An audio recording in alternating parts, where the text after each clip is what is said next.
మా నాయకుడు మనసున్నాడు. ఒక పసి ప్రాణం పోతా ఉంటే చూస్తూ ఉండలేకపోయాడు. ఆపదలో ఉన్న వారిని చూసి జాలిపడ్డం అందరికీ వచ్చు. చెయ్యిచ్చి ఒక మనిషిని బ్రతికించేది రాదు. మా నాయకుడిలా. మా నాయకుడి గొప్పతనం తెలియాలంటే పునర్జన్మ పోసుకున్న పునర్వికం చూడండి. ఆ పాపను కన్నవారిలో ఆనందాల్ని చూడండి. అనుక్షణం అండగా నిలబడ్డ నిలువెత్తు మంచితనాన్ని చూడండి. వెన్నుముక కండరాల క్షీణత, SMA టైప్ 1 అనే అరుదైన వ్యాధితో అల్లాడుతున్న ఆ పసిమొగ్గని చూసి కన్నవారి గుండెలు తల్లడిల్లాయి. 16 కోట్ల ఇంజెక్షన్తో పాపను బతికించుకోవడం ఆ సామాన్య కుటుంబానికి అసాధ్యం. కానీ ఆ తల్లిదండ్రులు నమ్మకాన్ని కోల్పోలేదు. సోషల్ మీడియా వేదికగా ప్రపంచాన్ని సాయం కోరారు. సేవ్ పునర్విక అన్న పిలుపుతో వేలాది మంది స్పందించారు. లక్షలాది మంది ప్రార్థించారు. దాతల సాయంతో 10 కోట్ల రూపాయల వరకు సమకూరారు.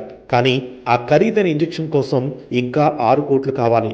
సమయం మించిపోతోంది. అప్పుడే ఆ కుటుంబానికి మంత్రి నారా లోకేష్ రూపంలో ఓ ఆపన్న హస్తం అందింది. పునర్విక బాధ్యత నాది, ఆ చిన్నారిని కాపాడుకుందాం అంటూ ఆయన భరోసా ఇచ్చారు. కేవలం మాటివ్వడమే కాదు, ఒక సొంత అన్నగా అన్నీ తానే నిలబడ్డారు. అమెరికా నుంచి ఆ ఖరీదైన జోల్ జెన్స్మా ఇంజెక్షన్ రప్పించేందుకు తన సిబ్బందితో నిరంతరం పర్యవేక్షించారు. కంపెనీలతో మాట్లాడడం, ప్రభుత్వ అనుమతులు తీసుకోవడం, రవాణా బాధ్యతలు చూడడం, ఇలా ప్రతి అడుగులోనూ అండగా నిలిచారు. చివరకు ఆ క్షణం రానే వచ్చింది.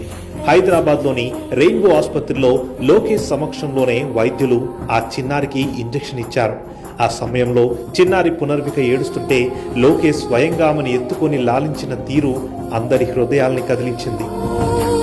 లక్షలాది మంది ప్రార్థనలు, లోకేష్ గారి నిరంతర కృషి వెరసి పునర్విక ముఖంలో మళ్ళీ బోసి నవ్వులు పూశాయి. మానవత్వం ఉన్నంతకాలం, ఆపదలో ఉన్న వారికి అండగా నిలిచే నారా లోకేష్ లాంటి నాయకులు ఉన్నంతకాలం సామాన్యులకు మంచి జరుగుతూనే ఉంటుంది.